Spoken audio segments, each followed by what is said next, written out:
want to welcome you all here. I'm Lori Grace. I'm the Executive Director of the Sunrise Center, and it's wonderful to have you here and wonderful to be here in honor of Joe Brings Plenty from the Cheyenne Indian Reservation. And he is so remarkable to me in my heart, both the head of the chieftain, head of police, runs a club for healing for children, and we all have a chance to learn about this and contribute in whatever way we can to this. And also he's worked with weather, he's worked with a whole program of cultural healing for his people. But then also another thing is, as a police chief who's also a cultural healer, who also comes from a place of compassion and a father of four. But anyway, what an example for our police as a possibility. And so down the line, I can see you talking to our police station about what it's like. Anyway, I just appreciate it, and thank you, Rick, for doing some of the saging of people and clearing the air. And also, you have an understanding of weather and the mysteries of weather and working in conjunction with nature in a very deep way. So without further ado, I'd like to introduce you, Joe. Thank you for being here. Okay.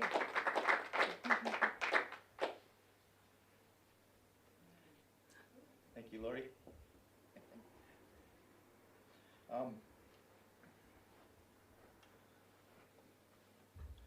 Hello, my name is Joe Brings Plenty. I'm from Cheyenne River Sioux tribe.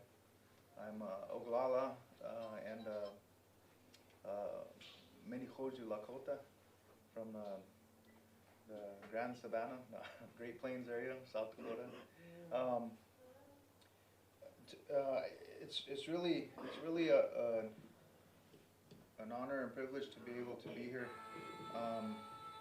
We've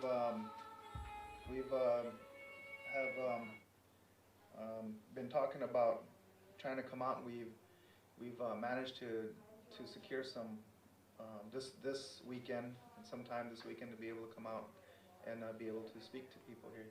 And it's what we're doing. It's not. It takes a lot of hard work, basically, and there's not much support in some of the things that we do, but we're consistent with what we're doing. So today I wanted to visit with you on several things, but also mainly the Sioux, which is in Lakota, it means making a warrior. And the word warrior or Zuya or Kichita, it means to watch over them. It's a privilege, but it's also a duty that long time ago warriors would take very serious, and they perform different duties or different things within the communities. They were hunters, they were protectors, they were so much more, but above everything else too, they were very spiritual. So that's a little bit of something that I wanted to talk about with you today.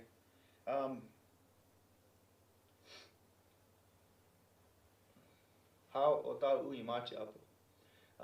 Joseph brings plenty. That's basically Otau means brings plenty. Imachi Apo means my name is.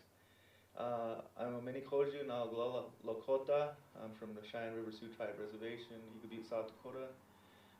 There's 4 bands that make up the tribes.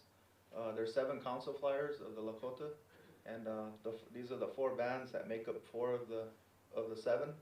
So it's Minikoju, which is my mother's a Minikoju Chief Makesroom. He was the father of White Bull and One Bull. my grandfather's name was Henry Makeshum Jr. They had gone up and captured some of the buffalo calves before the army wiped them out up by Slim Buttes. And as their herd grew, they donated some to Yellowstone. So Yellowstone had buffalo from my grandpa, and also to the one that receives the credit is Scott Phillips. It says that he saved the buffalo, but technically it wasn't the truth there that was being told. They had gotten some from my grandpa's family and as well. His two famous brothers are the famous fighting nephews of Sitting Bull. It's White Bull and One Bull. Those are his brothers. My grandpa Henry's brothers. Henry's mother's name was Mary Goodall Woman, and the father's name is Henry Senior. Everybody was forced to get Christian names, you know. So, but he had married Goodfeather, who was Sitting Bull's sister, and a lot of people don't know or understand how closely the Minihoju and Hunkpapa were, and that was one of the reasons, because we're family. And so when they killed Sitting Bull, and the Hunkpapa left from up north, which was on the 15th, yesterday, was the anniversary of Sitting Bull's death. And the relatives there fled, about 300 of them, I think, fled from there to down the Cheyenne River. Chief Hump talked a couple of hundred of them and some more into turning themselves into the agency superintendent. And then about 40, 30, somewhere around there, went to Chief Spotted Duck, or people know him as Bigfoot, Chief Bigfoot. And my grandma, her name was Jenny White Eyes, and she was Cheyenne.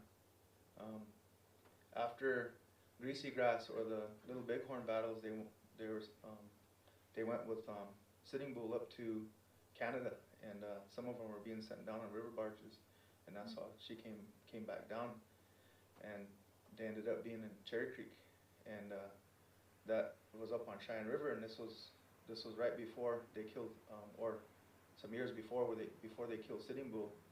And there's a lot of history to the Wounded Knee Massacre, but a lot of people, because of the books like Bury My Heart at Wounded Knee, it starts there and then it ends over here, but they don't talk about what happened in the middle, and which is our family, the Minihoju. So, Spotted Elk, my grandma was like about 13 then. She was shot before they left, but they were killing our relatives there, and they said that they left in the middle of the night, not knowing why. That's because they were getting killed. They had militias that were on the south side of the river, and they were roaming the area, and they were killing Indians. So they fled there and to seek counsel with Red Cloud, but they were stopped on the Wounded Knee, and that's where the massacre took place. So a lot of people don't know that it just didn't end there either. From there, a lot of the ones that survived ran north, and they went back towards Cheyenne River. So there was a number of about 28 of them that made it back to Conquering Bear Creek, and there was a small cabin there, and they stayed there, the ones that lived, and my grandma was one of them, and they tended to their wounds, and they went back into the community and they made a promise that they weren't going to talk about it no more, because the cavalry or the army was still looking for them. So, they just didn't talk about it no more. So I'm talking about this, I'm not trying to, bring anybody down, but we have to understand why our communities are the way they are. And the trauma, like we was talking about earlier, it has a lot to do with why certain communities are the way they are. And the Minihoju were, every time I watch this movie that James Cameron, I think his name was the producer, he made Avatar, I always think of Minihoju, because nobody talks about our family, but they were the warriors that were there at the greasy grass or the little bighorn, and they did a lot of fighting and a lot of dying. Um, but I guess it's the ones that are after it tell the stories, But they were so, I guess the way I view our ancestors is that they were very honorable individuals. They had good hearts, and they had good teachings, and for me, that's the basis of how we could be again. So the Minikoju, the Itazipjo, which is the Nobos, the Sihisapa, Blackfoot, and the Ohenupa, the two Kettle. So those are the 4 of the 7 council flyers of the Lakota Oyate, or the Lakota Nation.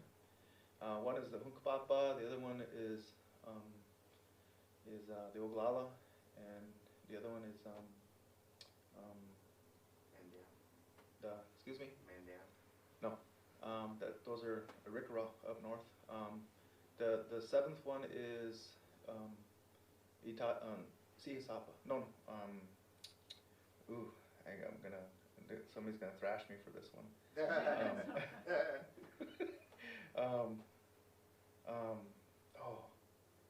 I can't remember that one. I'll come back to that one. Sichangu. Sorry. Hunkpapa, sorry. Yeah, that was the Hunkpapa Standing Rock, but Sichangu is down in Rosewood area, yeah. Sichangu, yeah. So. Is that in the list, Standing Rock? Yeah, Hunkpapa. Well, not in this list right here, but these are the 4 that are located on Cheyenne River, Sioux tribe. Oh, yeah. Wow.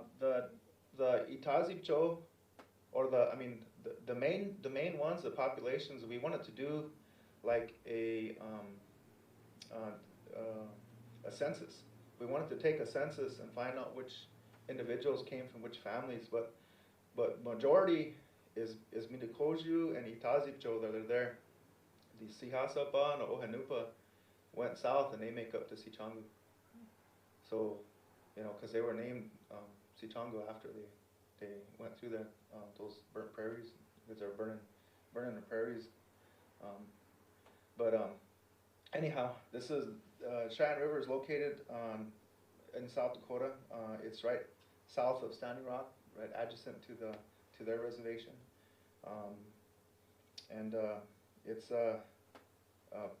it's made up of 2 counties in South Dakota, which is Dewey and Ziebach County.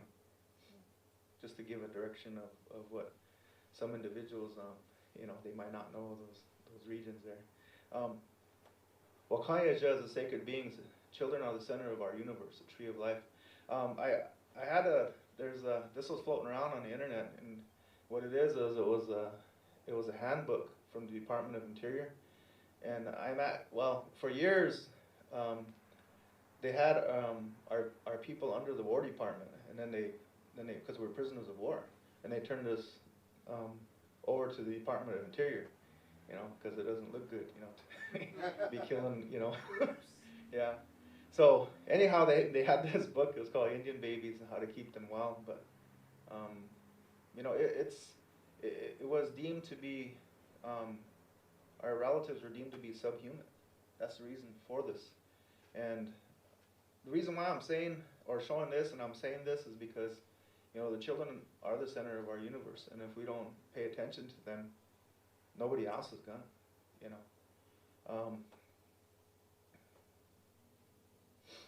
We have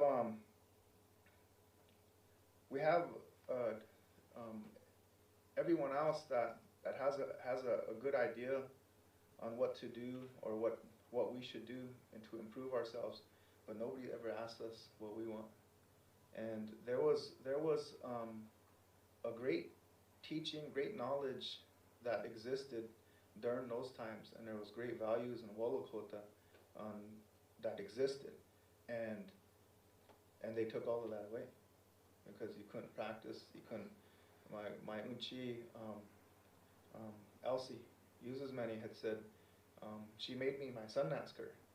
She made my Sundance skirt before I first Sundance, and then she told me all the laws that go with being a Sundancer, and it was kind of like that scene off of Kingdom of Heaven, where that guy gets slapped across the head after he's knighted, but she basically chewed me out and told me that you you don't mess around with this way of life. You take this way of life serious.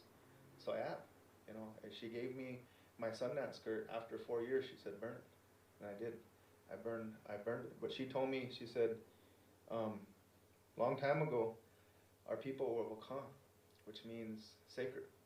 And she said, we could talk to God directly. She said, we go to the hill. She said, we do the Sundance. She said, but the churches came and they told us that we couldn't be Wakan no more. They said, the only one that can talk to God is Jesus Christ. So they went and took their pipes, their ceremonial items, and they buried them. And they went to church. Because our people are spiritual people, you know. I mean, they're not because they're pushovers, because they're spiritual people. And it was about prayer. But, you know, of course there was another agenda that was there, just rather than having, you know, good prayer. So there's some history that comes with what happened, and some of that trauma that we're still dealing with. We have, is there a way you can show this next PowerPoint in here? So this is some of our youth that are part of our program. Some of them, you know, they're doing pretty good for themselves. They went through our boxing club. I mean, they went through the ceremonies. Some of them Sundanced. But this right here was the first time when they had recognition of what happened at the Rapid City School, boarding school. And this was in Rapid City, South Dakota. And so they asked us to come. They wanted a youth group to come and sing for them. So we brought our drum, and these young people came and gave their voices to sing. It was good, and they were really proud to be a part of something like that. But it was pretty sad too to understand what took place. This right here is Carlisle Indian School. I put 10,000 versus 158. The reason why I put that is because there's 100 out of 10,000 Native Americans that they sent there for the Carlisle Indian School. Only 158 of them graduated, and it's just, you know, for me, it just further shows that some of those things out there just ain't for us, you know. And what we're trying to do with our programming is to be able to give back something to the youth that we work with that belongs to them, and that's their way of life, their language, their prayer, their spirituality, their ceremonies, all of those. What we wanted to do is empower them through that. We have some of the practices right here. There's a cottonwood tree, and they use the cottonwood tree for the Sundance. But if you, the place that I'm at, if you go further to the left over here, it's an unmarked grave, and nobody knows, but that's where White Bull is buried. Over here is a sweat lodge. There were some young people that were protesting the pipeline down over by the Bridger Bridge on Cheyenne River.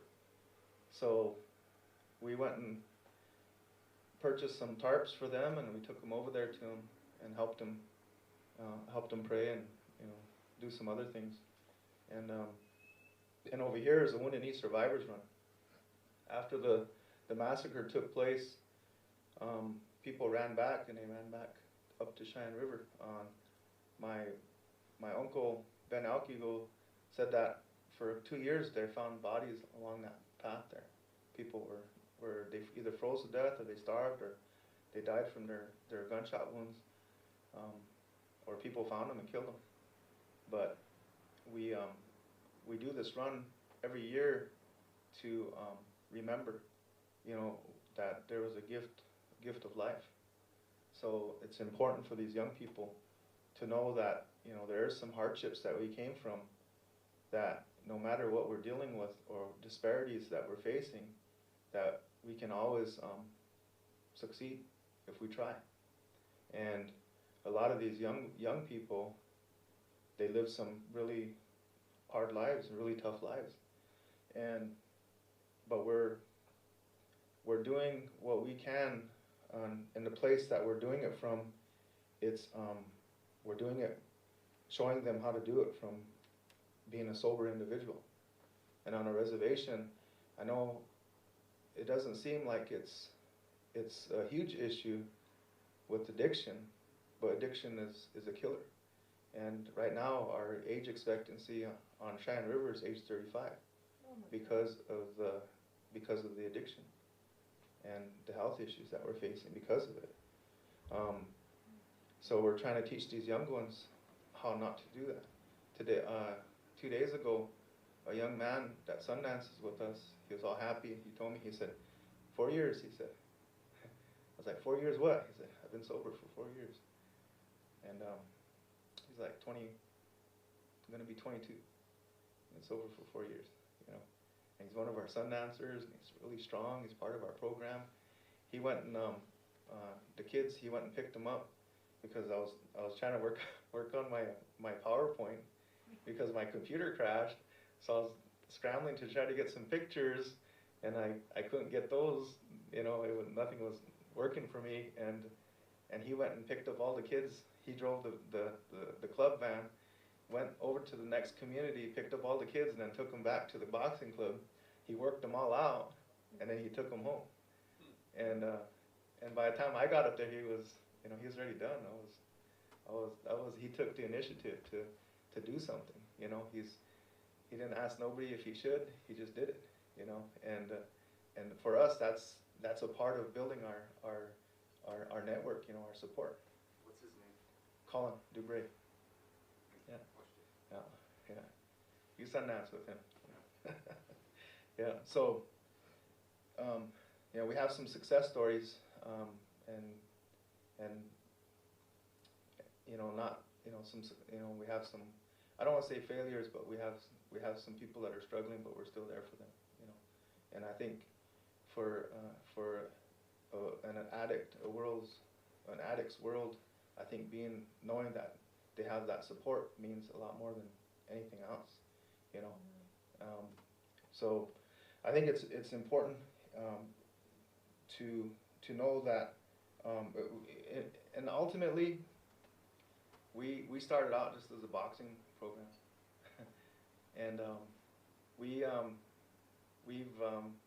evolved, and the things that I did, the kids wanted to do that came to the club. There was one individual, he sat in Leavenworth for 10 years, and he's from Standing Rock. And his mother asked me if I could help him. I said, okay. So he stayed with me, and I coached him, and he went to sun dances, he went to sweat lodges, and this is when the program really started to evolve. It started to become what it is now. Because when we say boxing club, people see it just as that. It's a boxing club, but they don't. But the only ones that know exactly what's going on are the ones that are involved with it, because they're the ones that are going to the sweat. They're the ones that are Humblecha or the Vision Quest. They're the ones that are putting in the work, you know, to help, and they're positive. I always remind them, you know, people are watching you within the community. I mean, it's not so much that people want you to fail, but people want you to fail, you know, when you're doing something. And if they're not a part of it, and they might have an issue with it. So we understand that. We understand that people are watching us, and for these young people, they have to take that responsibility upon themselves. There's a lot of discipline that comes with it. There's some more of the Wounded Knee Survivor Run. Chankpe Opi Takini. Takini means survivor. Means like to die and come back again. Chankpe is like the creek there. Opi, so Wounded Knee. So these are some of the individuals that went on the run. And this is like negative 25 on the weather when a little bit, the gust is a little bit close, a little bit colder than what the weather says, but I think in the middle one right there, I think that's Chase. What month? We start on December 29th on the morning of the massacre. Every year we start the 29th and we run 2 days. And when they had the stone camp up in the Ocheti, up in Standing Rock, we ran 4 days. We ran a Lakota flag up to Standing Rock and gifted it to them. Mm-hmm. So these are some of the things that we do. There's a Wounded Knee Survivors Run, welcoming of thunder beings, gathering of rocks, and I'll talk a little bit about each of these too if anybody has any questions. Teepee pole, which is, we gather teepee poles. Building a lodge, which is like a sweat lodge, a nikaga. A buffalo kill, which is a ceremony that we do once a year. And we do that for preparation of the Sundance. So the heart, the kidneys, everything are used. The hide, everything is used. The buffalo skull, everything. The skull is what we put in front of where the chanupa or the pipes are. That's those skulls every year are brought out there, and they're used in ceremony. The Nikaga, which is the sweat lodge itself, the Riwangwachi, which is the Sundance, and that itself, each of those, it takes considerable preparation to do. A water ceremony is something that's fairly new. It's really old and hasn't been done for a long time, and we're gonna start doing that again. A kettle dance, which we usually do down in Wakpamani with our Hunka relatives, the no horse. Hunka is a ceremony that they take each other as two men will take each other as brothers, two women take each other as sisters, or vice versa. A man could take a young boy as a son. Those are Hunka ceremonies. That's was really important because when a lot of the parents died, there were the orphans. So these individuals were able to make family, so they weren't orphans, they weren't homeless. Pajuta is medicine gathering. Pajuta is basically the word for medicine.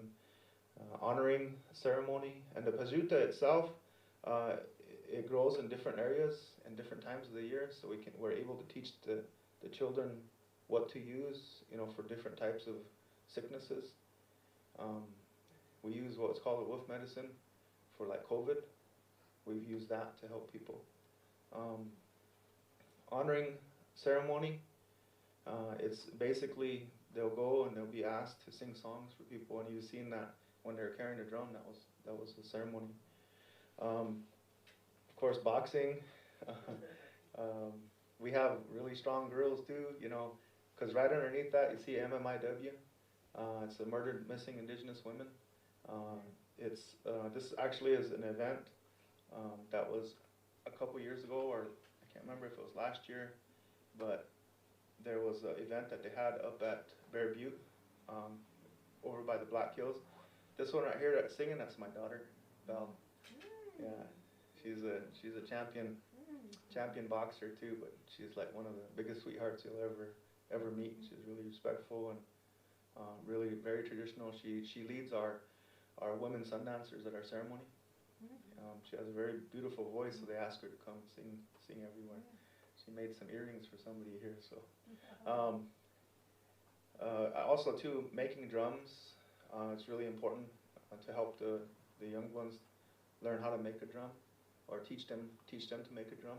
And we use the hides that we get. We prepare them and stuff. It's not easy, and it's lengthy, and you see the women a long time ago probably had some really strong forearms and get out of line, make you do the dishes or something, But so, and then also too, we have what we use the medicine, like the wolf medicine that was talking about at the wolf ceremony there. So, move on. Oh, that's me. Okay, sorry. Okay. So, solutions to the community come from within, and the reason why I say that is because there are a lot of good ideas that I've heard within the communities that are made, but there's not much support for them, and whether it's political, whether it's funding, if you're not consistent and you just can't give up. That's what it boils down to. You just can't give up, because there's a lot of people out in the world that have real good intentions and they want to help people, but there's also people that take advantage of other people as well, and sometimes those good ideas don't get the support out there. And a little bit of what I've witnessed, just on a reservation. Over there's a buffalo kill here. We have to run a while. I mean, we don't ride up on four-wheelers or we take what we're going to use to put the buffalo down, and we'll run on foot. This is right here. This is my son. He was an accomplished boxer. He's also a real good heart. I mean, real gentleman. Real quiet. He's a sun dancer. He's one of our main helpers there too as well. I don't know who this guy is right here, but he's got the sun in his hands. Absolutely. Yeah. That was out at the Sundance grounds this past Sundance. This past couple years has been pretty tough, especially with the pandemic, and I know that there's been a lot of losses, and for us, there was restrictions on us for our ceremonies, so we really couldn't practice the Sundance the year before. But this past year, myself, I went and got sick with COVID, and they ended up putting me in the hospital and hooking me up on some stuff, and it was not a good experience to be sitting in the hospital. I'm not I never, I always keep myself busy. I just can't sit there. So, but I use ceremonies to help myself get well, and it's very beautiful. I'm very appreciative of that knowledge, and I really love this way of life, the Lakota way of life, and I know it's not for everyone, but for me, it's given my family, it's given my community, the people I work with, a better me, to be able to help. This right here, you see the two boys working on it. I went working COVID, just couldn't leave. They had us kind of blocked off on a reservation, and they had us working these unreal hours. So I made a lot of overtime. So the house there was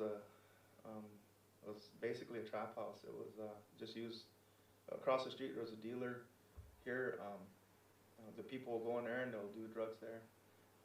I managed to get the house, so what we did was we went and renovated it, tore it apart, and now we have a little family living there that got kicked out of their home, and three young men that live there that are sober. One of them's the one I was talking about. His sister is recently involved in a bad relationship, and abusive relationship, and he asked if she could stay there. I said, yeah, go ahead. That's what it's for. So I just pumped everything that I had into this, and they've taken real good care of it. I mean, I hardly ever go over there. It's just I always see them at Sweat Lodge, or at the boxing club. So over here we got more pictures of the run. There's my littlest daughter, Sophie, right there running. And here she is again over here. She kind of grew up. She was a newborn when we've been doing this for like 12 years now, the Survivors Run. This is them running at night. There's so many different people that we had come through. Some aren't with us no more, but they were real committed and real supportive and strong, going out and doing the things that they've done. this is some of the costs that my younger brother Mark and I sat down and we was running an estimate. Sometimes you never really think of this stuff. You just do it, you know, and but it does add up when you think about it and stuff. So it does get kind of spendy, but for the most part, you know, even if we didn't get any support or anything, it doesn't matter, you know. We're still going to do what we're going to do, you know, and that's I think that's the biggest healing part of it all. These right here are what we call the 7 values. It's the Lakota, you know. Blehechia makes yourself strong on all levels. Wochekia is pray. Wohola is respect. And Waushila is caring, compassion. Wawike is honesty, truth. Wawokie, generosity, caring. Wala, humility. And Woksape is wisdom. We have these ceremonies that we've been practicing, and some that are new. Some that haven't been around for a while,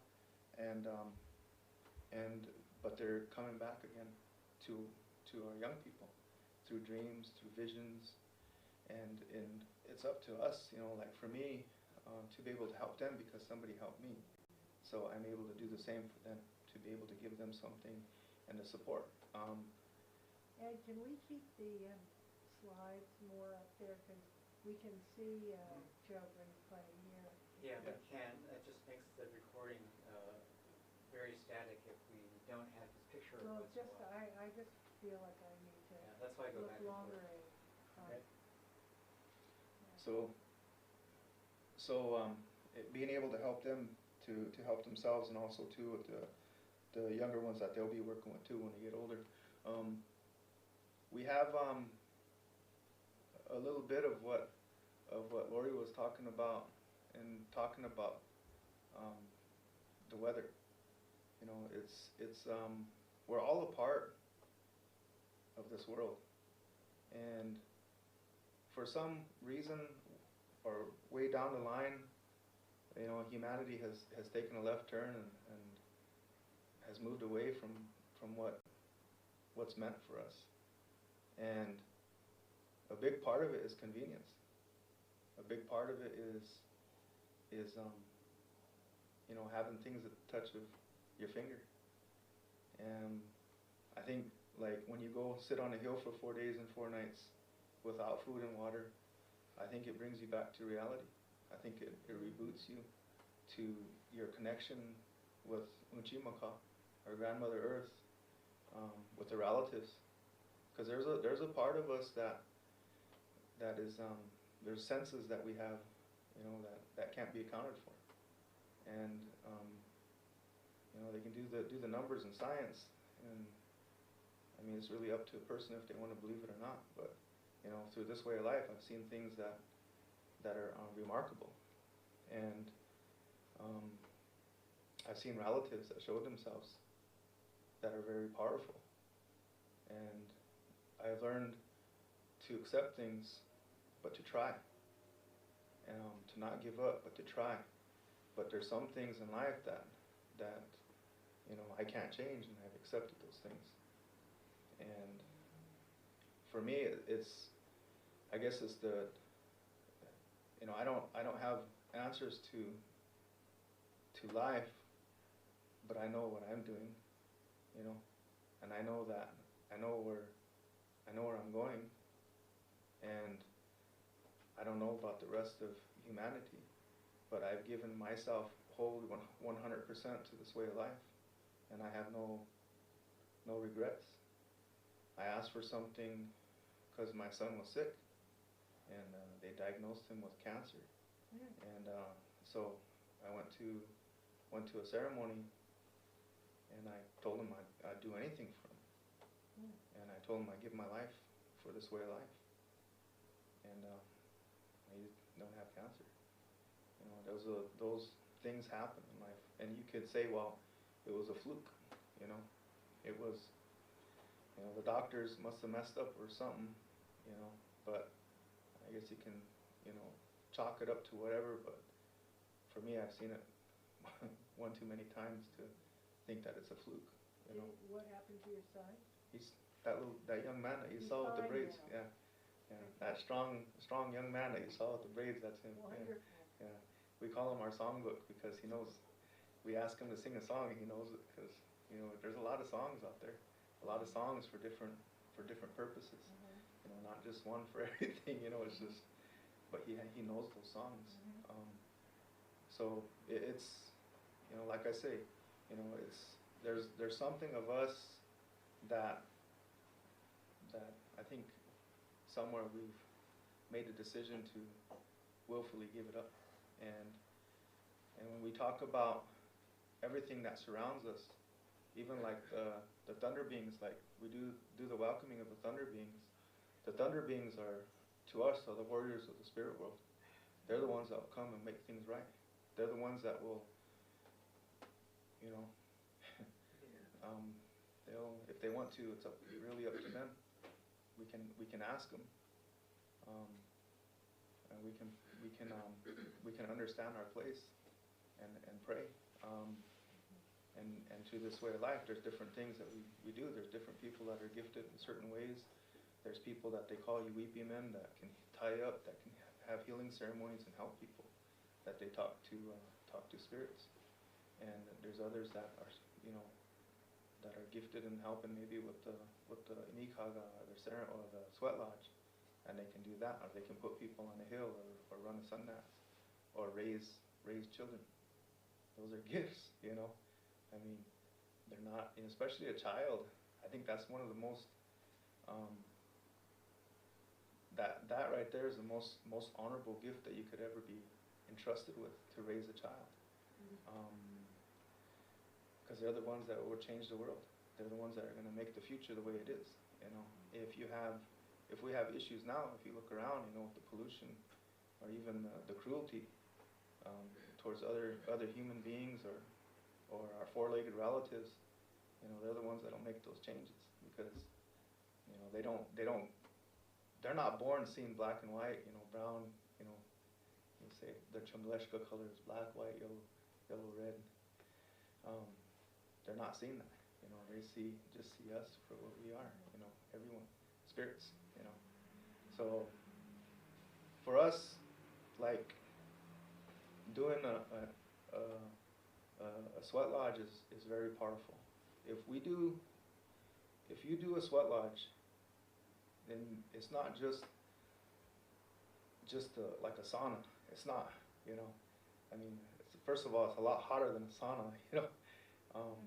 But there's certain protocols that come with it, and certain things that you have to do. You have to know, because people can die in that, and they have.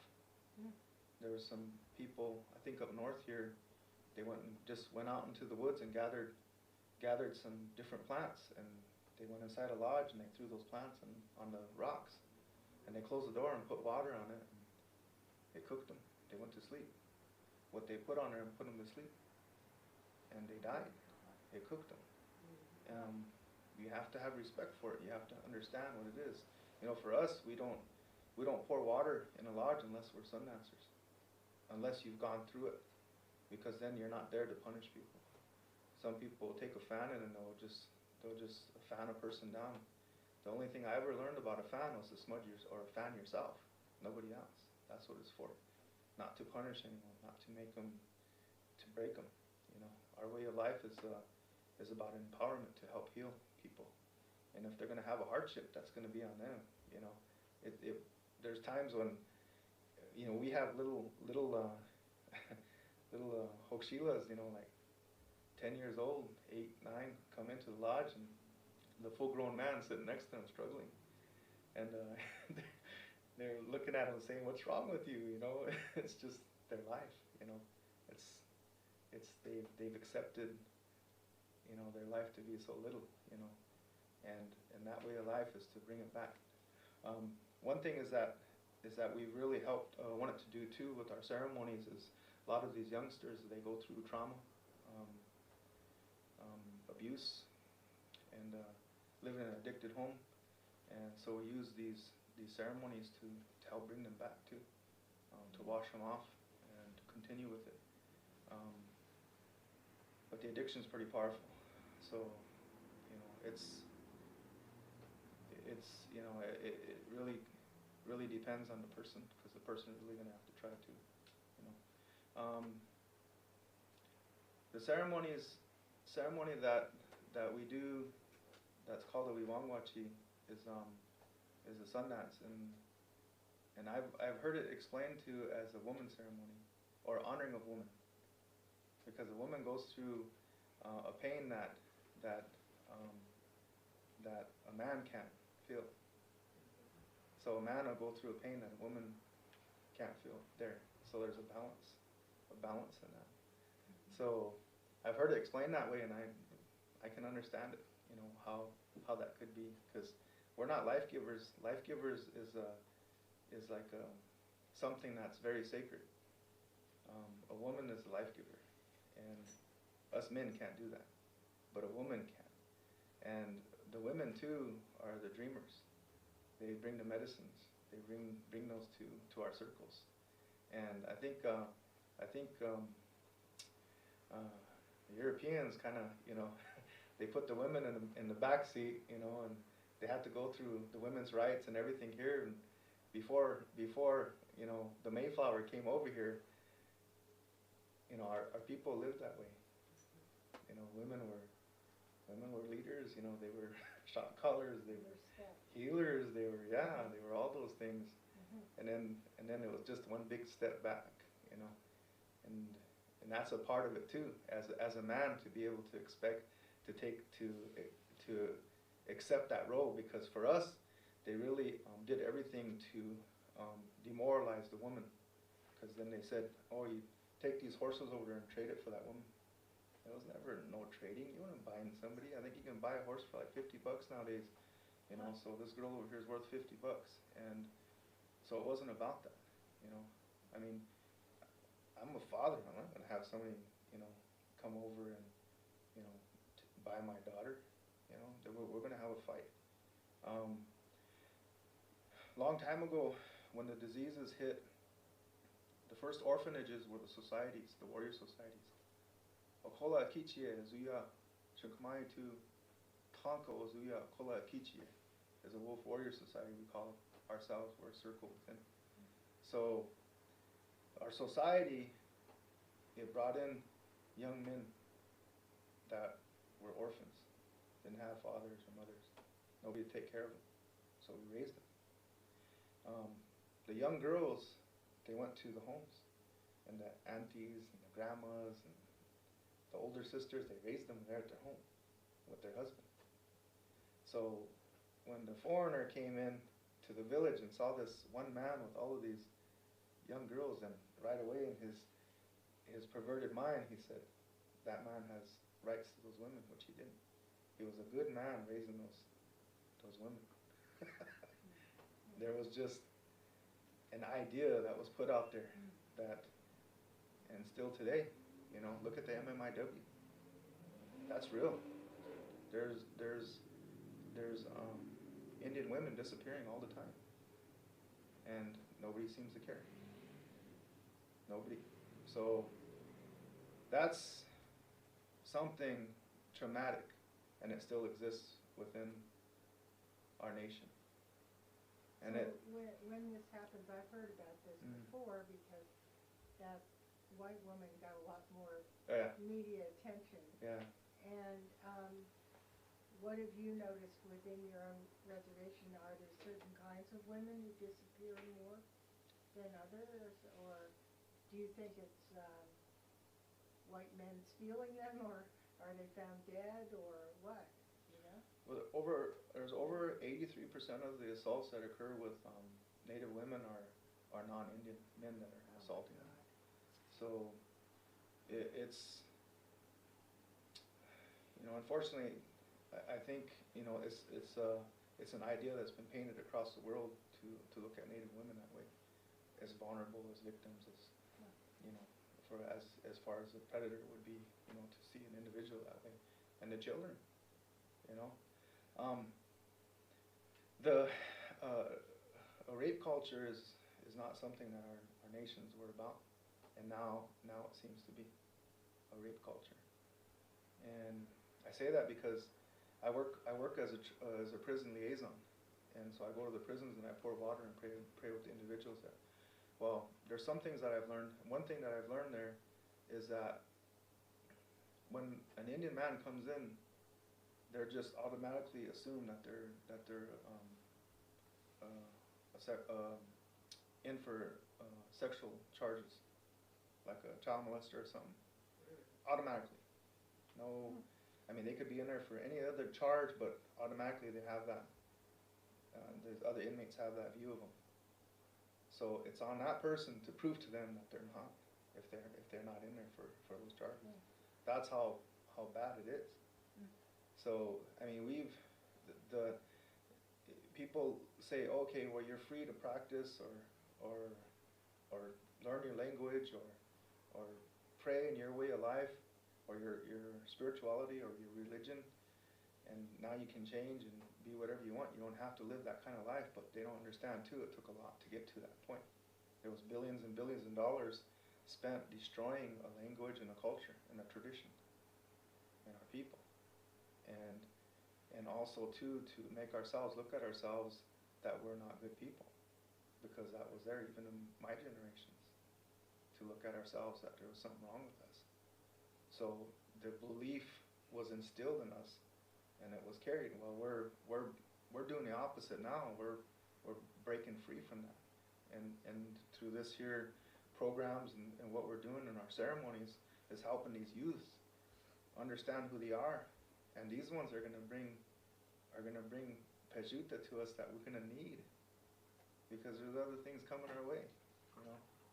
And like you said too, even with those ones that have ability to be able to pray to certain spirits, you know, like thunder beings, well, they can do those things, and they're pretty fierce individuals.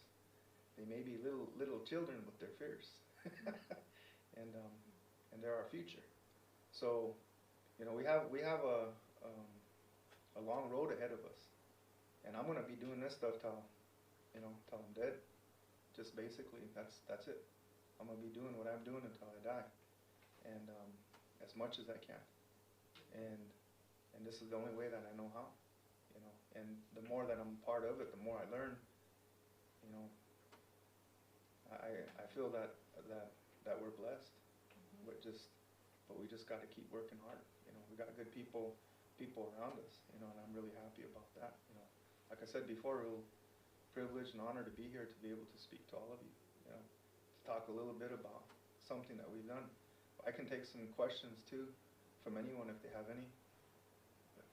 Yeah, I was really glad to hear that we have first Native American woman leading the Interior Department of Interior. So Yeah. I'm wondering how that may, you know, this is maybe a big chance for some, you know, improvement on so many things. What do you see could happen, and are you guys writing to her and say, hey, okay, now this is what's really going to help, you know, the natives? Yeah. I know that some of the elders have expressed the interest in writing to Deb Holland and requesting for a visit. I know that there's a real serious need for like Lakota teachers, instructors, because the fluent speakers are dying, and like in Rosebud, it was really, they had a lot of fluent speakers there, and they were counting them up last year. The numbers are kind of staggering on how many have left us, but something that Holland could help with with the education, because they're just there just isn't, I mean, if you look at it, you know, how much money was spent destroying it, you know, how much money are they gonna have to spend to fix it, you know? So, yeah, I just, at this point, I think it's early, and I don't know exactly where that's going to go, but I know she's a strong individual, and I know that there's gonna be some changes that she'll make. I just don't know in which direction. I would like to see her meet with more of the grassroots individuals. And I say that because, you know, the stuff that we do is all grassroots. And if some of those individuals can get that support, they can be really effective, very effective. There's something that I stumbled across recently. This name, Joe Dispenza, keeps coming up. Keeps coming up. And so one day I just decided to look him up. Who is this guy? And the fascinating thing about Joe Dispenza is he's, I guess he's a neuroscientist. What this man describes as self-healing is everything that your ceremonies do. He describes meditation, and he describes the trauma that freezes the brain, and he describes that when you're meditating, you want to reach for what's familiar. You want to get out of your meditation because your body is uncomfortable. And he specifically identified in 4 days, your brain changes, your biochemistry changes, your cellular level changes, all of these scientific changes happen that they have measured, they have studied, they have proven happens after 4 days. Wow. And so everything that this guy's talking about, I think about Humblecha, sitting there, and he says, sit down, stay there, don't get up and get your phone, don't go get water, don't go get food, don't answer the phone. And I think about Humblecha sitting there for 4 days, and the discomfort that I feel. And so he's talking about how when we come out of what's familiar to us, we enter into what's unknown. And it's in the what's unknown where the miracles occur. Where we are going into the future instead of being frozen by the trauma of the past. So this guy that is just, you know, I've never needed an explanation for Humblecha. I've never needed an explanation for Sundance, because those answers came when I was dancing and when I was praying. And you know more elders than I do. And you know they're men of very few words. They won't tell you. They won't explain how things work or why they work. But if they see you coming year after year after year, I was told if I danced for 4 years, I would be a changed man. And I have. Everything I've asked for, I've been given. For the people that I love. Not for what I've asked for myself. And that's why we dance. And that's why, which you talk about the cancer going away. You can, thousands of the same stories. People come with cancer, people leave without it. Over and over and over again. So it was just fascinating to hear this guy, who's currently very popular, he's all over the internet, talking about how they can measure scientifically the changes in the brain, in the person's life, and what happens when they unfreeze the trauma. And everything he's describing is your ceremonies. And this guy has never been to a Sundance or a Humblecha. But that is what the science is telling them, because there are those who want, they need the science. They trust the science.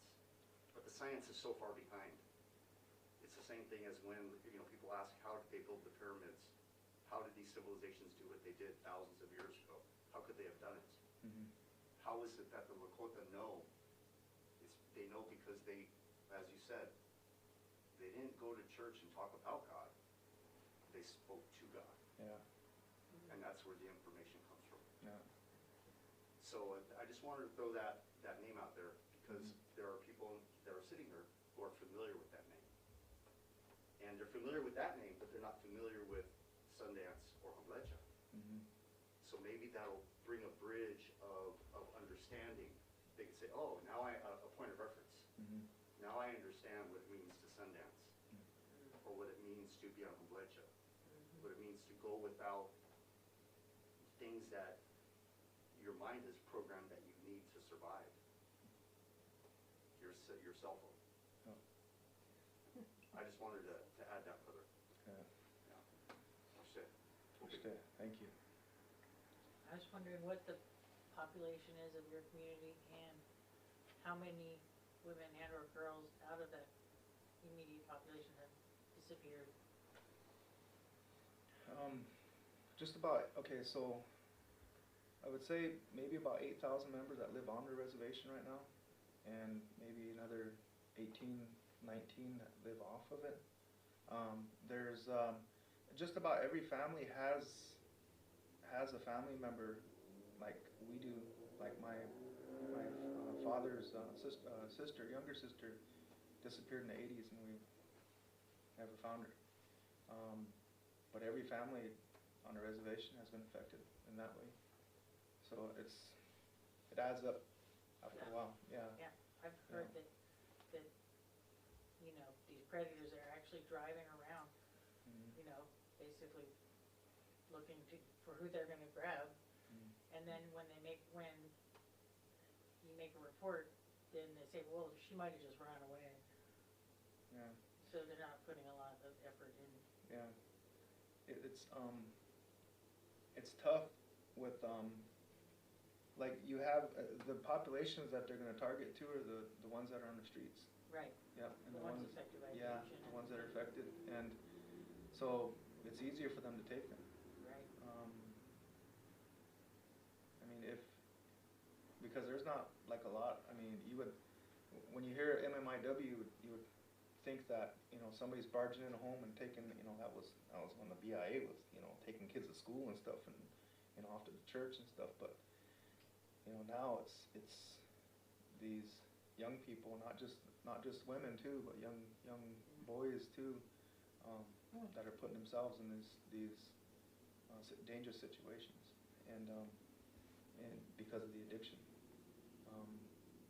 And a lot of them have gone through a lot of trauma, and they've found a way to deal with it and self-medicating themselves, but they put themselves out there in that way, and it's really dangerous for them. So yeah, that's where our population about sits, and lucky for one thing about the reservation too, but we have larger populations that live off into the cities and stuff too, and a lot of them disappear to there from those areas as well too. So. Well, it sounds like you really are doing a lot of good work, and I imagine the drug dealer who lived across the street was probably pretty put out when you guys took over the trap house and made it into a good thing. Yeah. Yeah. Yeah, it's a good place now. That's great. Yeah. Yeah, it's. I don't know if they want to call it a safe house, because it's not just a drop-in. I mean, it's actual place where somebody can go and live. Right. You know, and I always tell them, you can live here, but don't do drugs, don't use alcohol, and make sure you're being progressive either with your education or whatever it is. You know, we just so. How many people could live there? We made 6 rooms.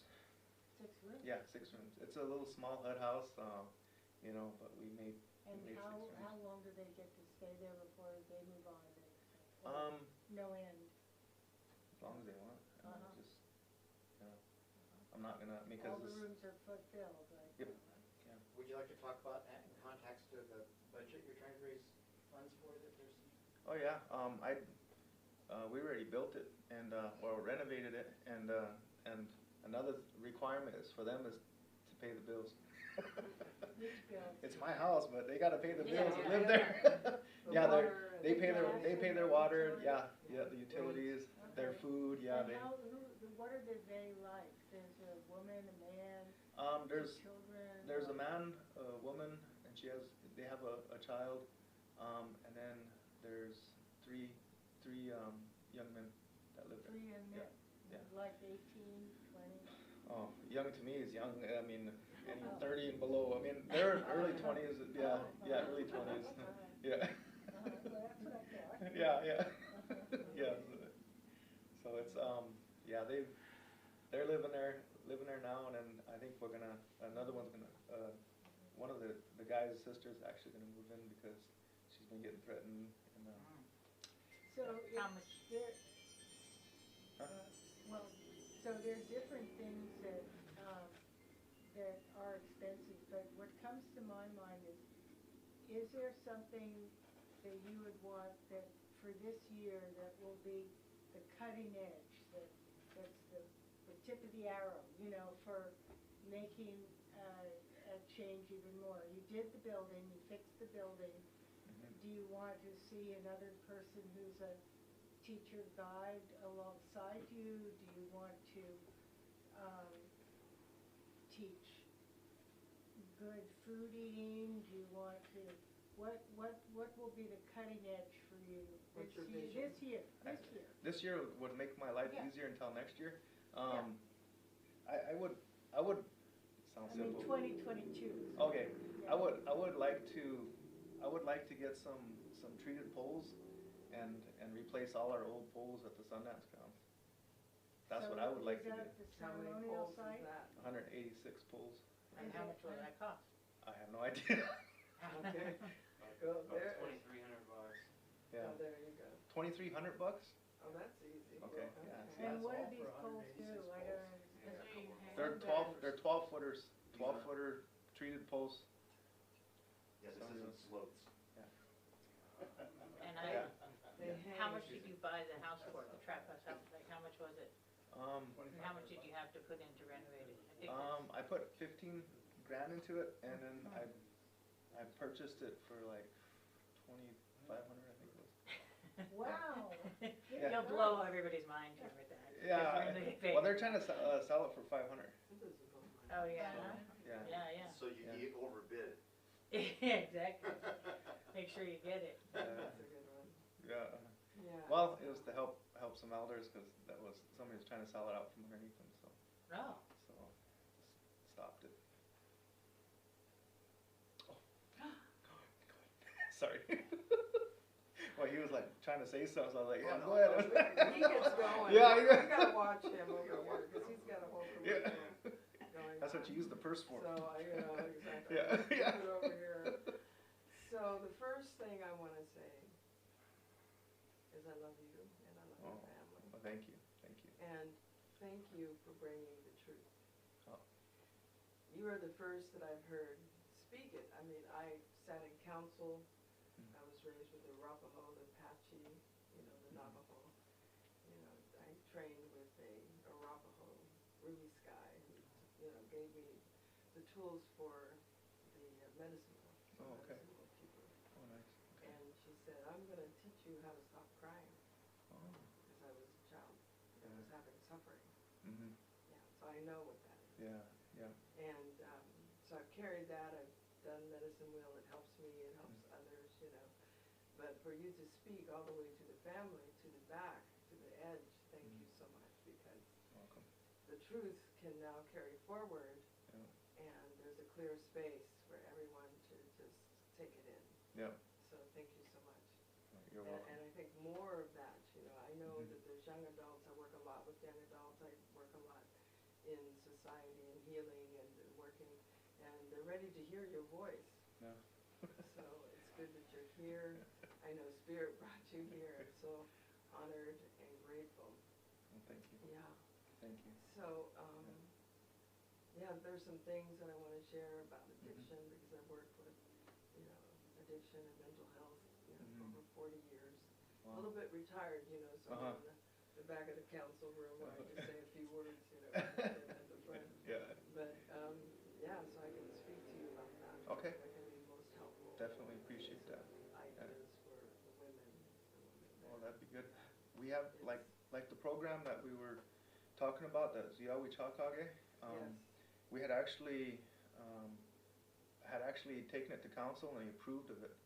Mm-hmm. So now the courts are able to assign youth to us, like if they picked up some charges, Yeah. then they would hold Release it. them A to- diversion. The diversion program, yeah. So they'll hold the charge in abeyance, and after they finish the program, they complete it, then it'll be dismissed. But I've also went to and talked to the federal judge, and he said, okay. Excellent. So he said, I'd rather have these kids do something like this rather than putting them in Yeah. prison. Okay, So, that's good. yeah, so we're definitely, and I think one thing too, down the way, what we wanna do is we wanna build another safe house.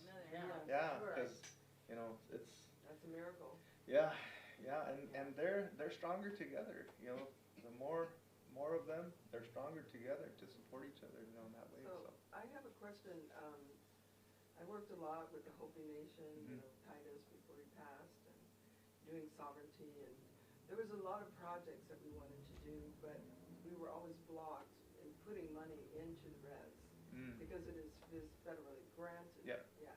Yeah. So how is that, you have projects that perhaps we want to support you, Mhm. but is it an open field now, or how is that? Well, for us, one thing that we've utilized the boxing club because it's a nonprofit. So we're able to do this, like this. I see, okay. Yeah, so and with the support of council, recognizing our program as something that's beneficial to the members, and it states it right in the resolutions, that's Mhm. helpful too, that we could also put in for grants as well. So As long if as they're not somebody putting in wanted for it, yeah. to help you with with the polls, then Yeah. you could send it through PayPal. Yeah, Okay. PayPal, and then that's the guy back there, he does the letters of, giving, We'll like give the you a tax donation information and stuff on, receipt yeah. and, we'll give you like wiring instructions. Yeah. If you're sending more than $1,000, it's probably better to just wire it in. PayPal doesn't make so much money that way. Okay. Yeah, it gets a little interesting that way, Yeah. yeah. So They there take won't their be, fees, you know. Yeah. yeah, so it goes straight in. Yeah. and you Yeah, it can goes into utilize the it. account, yeah, and into the website. So what kind of money would, what attracts me is the diversion program. So what kind of money do you need for that this Um, coming year?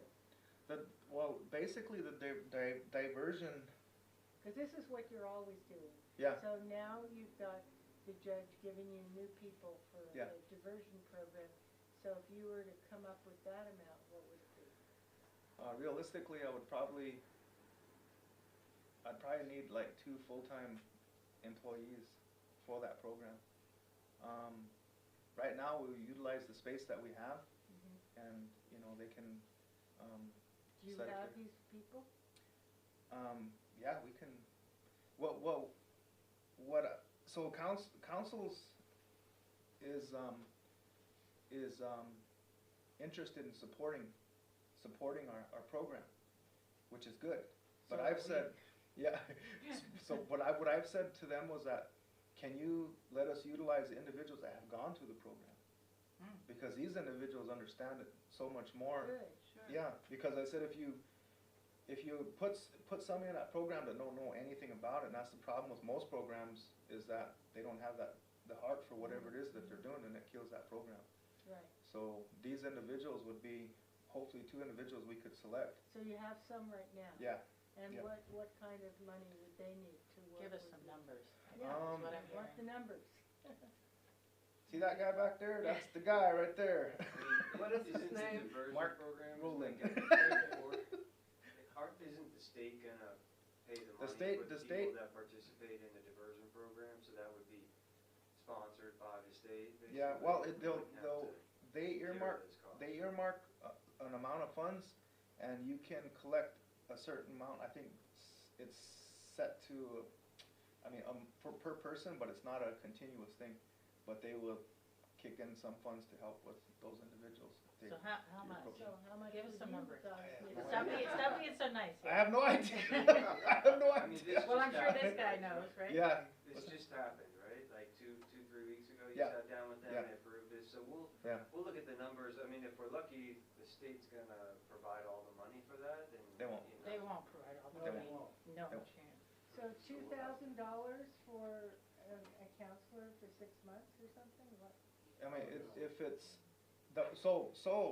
How much does it cost to hire 2 full-time See, our people? cost of living over here is real high. Yeah, because we don't We have understand no living in the idea. area. This is We really- don't they would- understand, when you said 500, I I mean, thought if- 500,000. yeah. Right. We don't understand. Yeah. So like, how much does a full-time person, because Yeah, so. we have no concept. Well, if you have 26 6 pay periods, you're paying them at what, $15 an hour, and with French benefits, I don't know what that's gonna add up to. 600 a week, right? Something like that for each, yeah. 31,200 a year. 31,000 for the year. And that would, and yeah, there would be. So something that some nonprofits do, which I like, Mhm. is you can choose as a donor to help sponsor somebody, and then you hear back from them. Mm. Yeah. They write a little letter from time to time or something. Mhm. And then there's a connection. Mhm. I mean, I helped support someone in Nepal for a Mhm. while, you know, Yeah. a while ago, but, you know, there's, when you build relationship between the donors and the receivers, Mhm. it's stronger. Yeah. Right, yeah, So that I would makes sense. suggest that call it a pen pal program Okay. or something. Yeah, we can definitely do that. Yeah. That'd be helpful because like for the, like, even for like the kids that are involved in the boxing program, Mhm. these kids don't, one little girl just was wearing her Right. snow boots, cause she don't have no tennis shoes. Right. So, but, you know, I mean, I mean, you the guys could family, use money yeah. for like, I mean, it's, for like boxing yeah. gloves and shoes and Yeah. things like that, or Workout, for a just- van to get the yeah. kids to and from the Yeah, diversion we got a program. van. Okay, great. We got a van. That's what we've been Right, using to that's bring them good. back and forth, but like just basic, like trunks or sweats and tennis shoes to work out in, they don't have those. So if you had how much for the boxing, for like 2,000 would help your boxing? I mean, that boxing is such a great idea because Yeah. it gets the kids in the option to get the anger out, but then Yeah. you're also giving them the guidance. A release. Yeah. Especially the release, ones yeah. who have broken families, which is Yeah. probably a good number of them, I mean, Yeah, so, I think we so have a it works budget. on a lot of levels. I think we have a budget for about 25,000 for 2022 for the boxing in general, taking, to competitions around the country and, supplying people with uniforms, shoes, Right, things yeah. like that. We project it's gonna be about 2,000 a month. it's awesome when we get. 2,000 a month, there you go. Yeah, Yeah. so it's awesome when we get a national champion out of the area there because Yeah, then the other kids are like, wow, I can do that too. Yeah, You know, exactly. and they're just coming from this little reservation, you know, so. But, I wanted to speak on something for a second, and it's not about me. It isn't, no, but it's about Joe, what Joe's talking about as far as, the sobriety and about the effectiveness of these ceremonies. I've dealt with my own addictions, my own, substance abuses, and it was because of my wife got multiple sclerosis, which is the reason why I sundanced. But the side effect of my sundancing for her healing was that I've been 15 years sober. right on. I didn't go there to get sober. But after I sundanced the first year, every time I saw a good green bud, I didn't want any. Every time I saw a good bottle of Cabernet, I didn't want any. Every time I saw a good pale ale, I didn't want any. It made you a better you, huh? Something shifted in me. It was the energy that I moved while praying for my wife. That's And her fantastic. multiple sclerosis did go away. But when he's talking about these gentlemen in these, the pictures that you saw, the young guys, the one young man, he is a Sundance leader. So these are very effective tools. Yeah. They work. Yep. And he is pointing out to people in these pictures up there. But I'm one of those people too, Yeah. because it happened, and I didn't go there for that. Are you But that part of was- his but that- organization, I Sundance with him. other than that? Are you Yes, I helping am. the children and, Yes, I am. Okay. This is how this all came about. That's With right. my relationship with Lori and Wendy, uh-huh. and with building a Thank bridge, you. and with Dave Thank Levy, you. yeah, who's Fantastic. also been very instrumental Okay. with the Lakota Nation. you're all welcome to come see him not Yeah. eat for 4 days and Yeah. Yeah, but I wanted to just say that, like, is because We understand. because We're- you have Thank you for somebody that sharing can that. say, I'm oh, Native yeah, American, so Yeah, I yeah. know what you're saying. yeah, But that works, I think yeah, everybody here has a kind of a basic Yeah. understanding of Yeah. ceremony, yeah. so you're not educating us in Oh, no. what the ceremony is about. No, I kind of hear that in your voice. I just want no, you to know no, that no, this community no, is probably one of the highest communities for bringing about conscious transformation. I'm through very, the process. no, Okay. I'm very aware of So I that. just What I- wanted you no, to know well, that I'm very we aware get of what you're saying. Yeah, about that. Okay. no, it was the So, effectiveness but- of the sobriety and the drug addiction. So when he's saying that this program will help with that, We believe him. Yeah. We know that. Yeah. That's why we're yeah, inquiring into how Yeah. much he needs. yeah, well, Okay, so I that's can tell where, you, that's yeah. where we're at. yeah, Okay, so thank you. yeah. Congratulations. Yeah. Like I said, it ain't You about gotta me, keep going. Ain't about him. ain't about me. I've been sober for over 20 years. Yeah, good for you. Yeah. And it was it was by way of ceremony too. So, you know, yeah, it is. Can I ask, what was the moment like when that change happened for you in ceremony? My grandpa came in there, and I didn't know who he was. Oh. And then afterwards, Wow. well, he was alive a long time ago, and I never ever met him. And but he showed some things to me in there that everybody else saw too, and it happened again and again until I started understanding. And so when I went to the hill, I was shown some things on a hill, and I was a skeptic. I was a skeptic big time, you know, like, these guys are pulling my leg and whatever. I was figured if you go to the hill, of course you're gonna, and you don't eat or drink water for 4 days, of course you're gonna see stuff, and of course things are gonna happen, you know. And if you sun dance for 4 days and, you know, without food and water, of course something's gonna happen, you know, you're gonna see something. But when I went to the hill, it was like, as soon as they left, the spirits came. Hmm. They didn't wait around. Was your grandfather, he was dead or alive? He's, At I guess, the time? They I never mean, died. the spirit? yeah, on he's the other spirit. side. I just wanted Yeah. to He make said he never sure. met him. Yeah. He said he never met his Yeah, I grandpa. know, Yeah. but you know, you could meet some man you didn't know that was alive. Oh, yeah. But this is a spirit. Yeah. Right. Yeah. All right. It was amazing. And then at the Sundance, you know, the relatives showed themselves to me in the first day and the second round. Mm. So I wasn't tired, I wasn't fatigued, I wasn't hungry, I wasn't thirsty, none of those things. I was just now starting the ceremony, and yeah, I was a big skeptic, but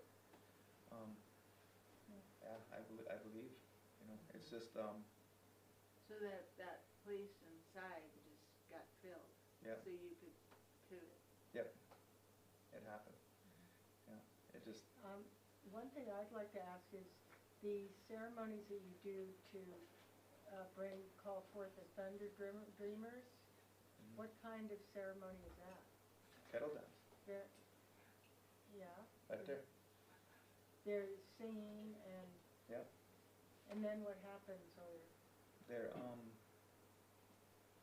they call it like the Wakia Aglipi, which means bringing back, or bringing the thunder beings are coming back again, like that. But that right there is a ceremony in itself that thunder dreamers do, or they call them Heyoka. They do that ceremony, and their spirit helpers are thunder beings. And while that goes on, do you see clouds gather or anything or not? Yeah, they're always there with them, Uh-huh, and they have that power. Yeah. wow. Yeah. Mhm. Yeah. Mhm. Is that one of the hard things to do in your whole list, or, I mean, One thing that we don't have on there is a humblecha. Umblecha? A humblecha is probably one of the hardest things you could ever do. What is that? It's like what Rick was saying, that you sit on a hill for 4 days and 4 nights without food and water, and you Oh. can't leave that place. You It's like a vision quest. Quest, Yeah. yeah. Vision quest. So it's because it's just you, because a person is their own worst enemy, and you can find every reason just to leave. But that's one of the hardest things to do by yourself. But the Sundance is very, it's not easy. Probably not any easier than the Humblecha, but you have your brothers, the Wea have their sisters, and you go through it together. But Humblecha it's pretty intense. Yeah. Questions? Anything? Joe, how Huh? much journaling do you have the participants do? The kids, the children, Yeah. none. No journey. Because sometimes, you know, when you include some diversity, Uh-huh. you know, between the boxing and then their feelings that they get a chance to get out, like sometimes when they first meet to do the boxing, Mhm. if you give them an opportunity to say, okay, what's bothering you for being present right now? What are you bringing in from the outside Oh. that you want to clear? And then maybe take a few minutes to journalize it. What are they being challenged by? Okay. There was I did ask we had a group of these little girls, there were about 6 of them, and they were working out, so I asked them, I said, why are you girls here? They said, because we hate bullies. They said that there's a bully at school who's been bothering them, and they said they're tired of it. So. And they need to process that. And Yeah. then, like Wendy's good at creating poetry, Yeah. so if you bring that type of means of expression, and then you've got the creative arts, whether it's painting or some other form of Yeah. expression for them. Yeah. And then, of course, you've got the music that can go with the sun dancing and your ceremony stuff. Yeah. Yeah. It's creating that diversity that the balance that they can have, and show them that it's available to them Mhm. as different ways of expressing how they're feeling. Versus punching themselves, Yeah. punching each other. Because No, I that was gets kidding. out the aggression, Yeah. you know, because they're Yeah. mad at somebody, so they need Yeah. to do that. Most of the first workout that they do is called rotations, and it's very difficult to do. You can ask Mark; he's done those rotations. Yeah, and it'll pretty much knock anything out of anybody before when they first start in working out and stuff. But in their warm up, so that right there is like a big part of their workout. So they'll hit the bags, they'll do footwork, they'll do push-ups and sit-ups. Very little sparring. I mean, it's just like I was telling Lori, is like, yeah, we're a boxing club, and for some of our fighters, some of them had dreams of going pro, and I was trying to talk them out of it. Like go to school. I mean, they're obviously good at it, and they know they're good at it, but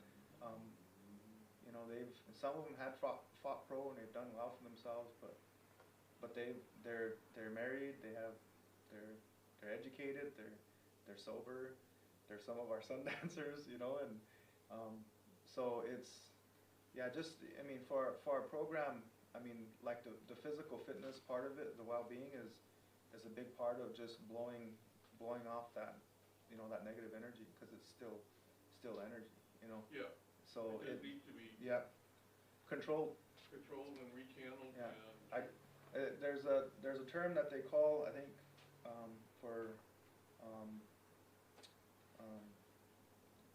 for boxing, they use. Now you was telling me about that, Mark. There was it somebody in the family that had? Oh, was it Parkinson? Oh, yeah, the Rocksteady, Yeah, Rocksteady boxing. Yeah, and they were using boxing, and it's called they deemed the boxing workouts as a forced intense workout, because it is. I mean, if you push yourself to a certain point, I mean some people actually start crying. Yeah. Because it's like you touch their spirit, because it is that difficult. I mean, I'm not talking about sparring. I'm not talking about getting in a ring and fighting somebody. I'm talking about them just going through their workouts. Like those rotations we're talking about. I learned those from prisoners. It's a prison workout that they do in a little 5x8 cell. What's And can you describe you the just rotation? you do a lunge on each leg. Oh. and then you're gonna do a burpee, a flat burpee all the way to the ground, I do those. and then you're gonna come back up into a ninja squat, then you're gonna jump and do a plyometrics, then you go back into a, you know, what do you call it, ass to grass squat, and that's one. So they'll do 100 of those. Wow. Yeah, yeah. Your power comes from your core. So, you know, if they really want to continue on, they want to become, on that level as a fighter, then we'll prepare them. But for the most part, I mean, they're just having fun. Well, you know, you can bring the golden gloves and that type of thing in for competition, or go Yeah. toward the Olympics, that type of thing, and not necessarily professional, but they Yeah. make it there too. Yeah. But at the same time, you're trying to bring the mind and body, the mind and spirit together. Because through their visioning process, they can be better as well, instead of just what they're doing physically. When they can imagine hitting certain punches, doing that, and they don't have to be physically doing it all the time, as long as they're practicing in their head. Good point. Yeah. Yeah, they have to learn how to protect themselves first. Right. And they have to make sure that they're strong, because like people teach self-defense, but some people go about getting people into trouble when they teach self-defense, because they're actually teaching them how to fight. And when they're not physically capable of fighting, then it doesn't end well for them. Yeah. So, you know, boxing is teaching a person how to fight, the bottom line. But But you know, it's for not these, teaching them street fighting, because No, street no, fighting's no. totally different. it teaches them how to protect themselves, how to control themselves. You know, there's people out there that are dangerous, and Yeah. if they had those sorts of capabilities, they could be very hurtful to anybody. But part of it is to recognize that they want to be defensive, not offensive. Just because they're trained doesn't mean they should go out and attack somebody else. If somebody So attacks, they gotta have that yeah. confidence that if they're attacked, hopefully they can repel it. Yeah, More self-defense. if somebody attacks you, then you're gonna stop them Right. whichever way you can. And for But the you most don't part, wanna set them up to where they're by themselves and 6 people are on them, and, Yeah. and they think they can defend themselves. my bet's on the fighter. No, Yeah. because I know what the fighter got to go through. Sometimes it's better to run the other way, right? Well, I mean, it's for most parts, some people aren't gonna try to test the fighter, you know. Yeah. I mean, you know, especially when we first started the boxing club, then I always told these kids, don't tell anybody you're a boxer. Why? Because Yeah. everybody's gonna want to fight you. And Well, and then don't get to the level to where you have to register with the police that you are a fighter either. yeah, I mean, pretty much small town law enforcement, they know who is who. They know You can- they know who's Yeah, who. you can get yourself in trouble over that stuff, but yeah, for the most part, it's just, I mean, for us, the workouts are huge, and if they're able to do those, a capable, strong body that's conditioned, they're capable of doing just about anything. For us, though, it's not just physical. I mean, yeah, I'm going to teach them how to strike. I'm going to teach them how to strike correctly, and I'm going to teach them how to protect themselves. But for us, it's also like a lot of the stuff that we do up here in the spiritual realm of it, going to the sweat lodge. I mean, they got to go cut wood, they got to haul rocks, and even setting up for a nikaga, it's like a 2-3 hour process before we even go into the sweat lodge. But it's like So- you also realize that as you're building them up physically, you also want to tell them what good health is, how to eat right, how to get rid of the Yeah. sugar. Don't eat the things that are going to Yeah. deplete your energy when you're working out. Yeah. See that for me, it escapes me to say things like that, because those are all just common practices that we teach our children. That's a Because common in the practice. public schools, it's not a Well, normal thing. well, you're talking on a broad level. I'm Yeah, talking yeah, about what I'm I'm saying talking that. about what I'm doing. You know. Exactly. If Yeah. you're doing it, then that's great. That's the important thing. Well, yeah, we don't allow pop and get out of here with that Powerade. That's a lot of sugar. in Yeah, there. a lot of sugar, You know not to Red be Bull drinking that. and- Your muscles are So gonna if get you're stiff. gonna You know. use the diversion program, part of it would be showing them what the good food is, or providing some of it, or? Yeah, that's actually I like that idea. that's actually a part of if Snacks, you yeah. see the nutritional supplements, Yeah. and also too on the Or, snacks or too. food, Yeah. good food. Yeah, for the most part, what we do is we get them after 5:30, because if we're gonna feed them, it's gonna I haven't run those numbers, but yeah, it's Costly. it's costly. But so we actually get them later after they eat supper. So then when they get there, they can do a workout, and a snack would help them too. Yeah. When I went to the Hopi Reservation a few years ago, I saw a lot of government subsidized foods, Mhm. which I didn't think much of. Yeah. You know, white bread, Yeah. cornbread, a lot of bread, and you know. Enriched flour products. Yeah. Yeah, and and then I saw they were struggling with diabetes. Yeah. And then alcoholism, and you know, so I almost got involved with that, but you know, I think this is everywhere, that there's some of these government leftover type food. I assume that Yeah. the government sends you guys food. Well, it's too. commodities, yeah. We Yeah. get commodities and stuff on a reservation, and man, commodity cheese, yeah, you get an acquired taste, but yeah, it's the cat's meow, but it's not good for you either. I grew up on, yeah, I grew up, yeah.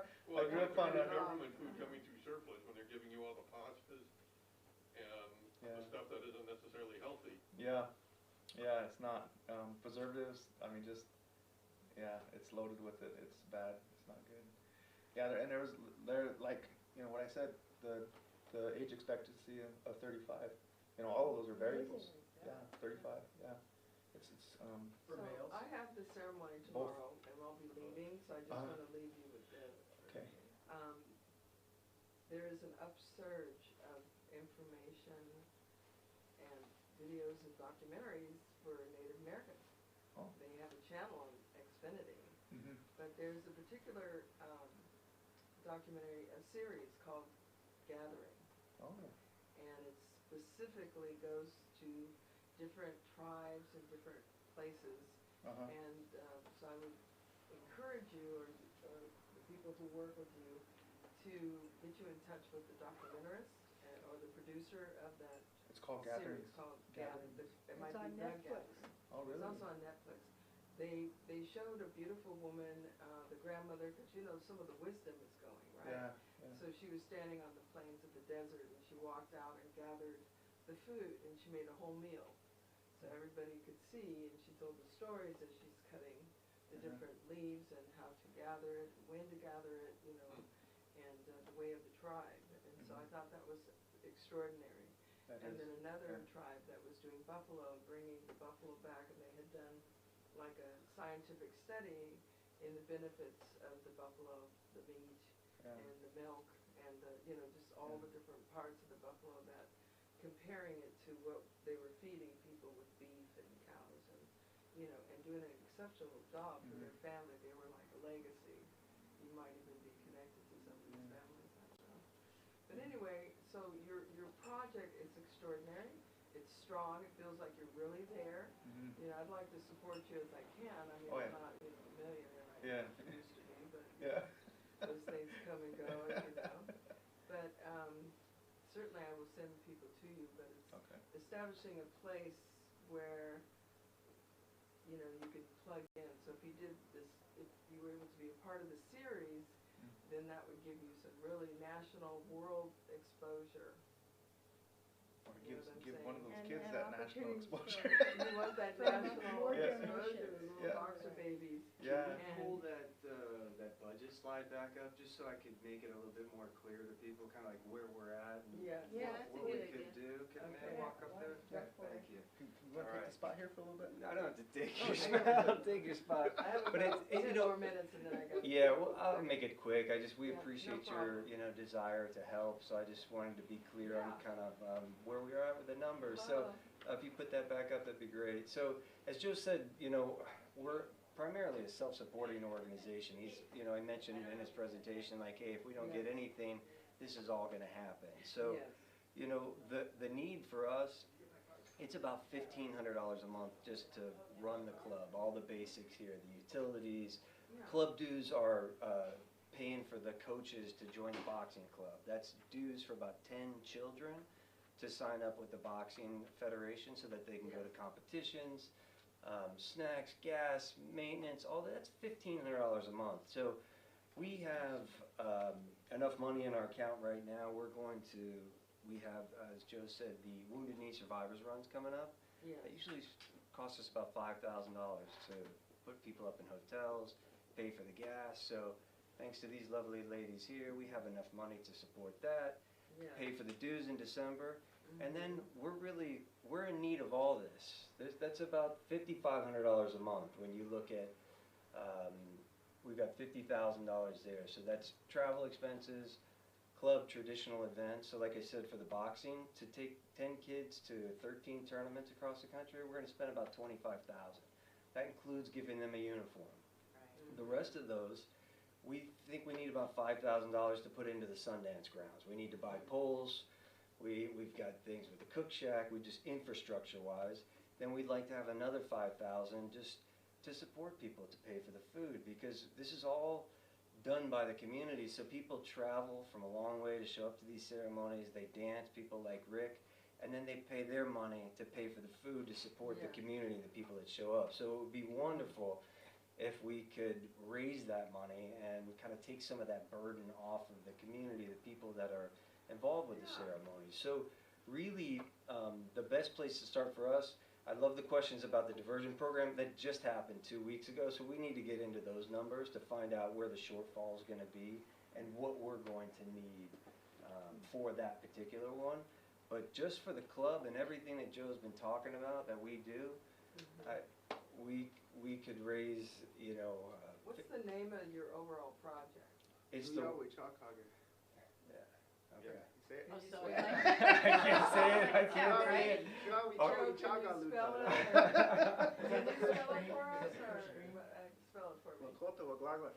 I don't speak. No, I was Come kidding. on. I don't speak. It's right up on the front. Switch it back to the front part. You have to switch it from the Yeah. computer. Use that little arrow. The arrow. Yeah, this one. Pull this Oh, way. the one with the Yeah. making of the warrior. Yep, there you go. Joe, have you guys designed Yeah. There a you go. logo Thank and you. that type That of much I thing can for do. the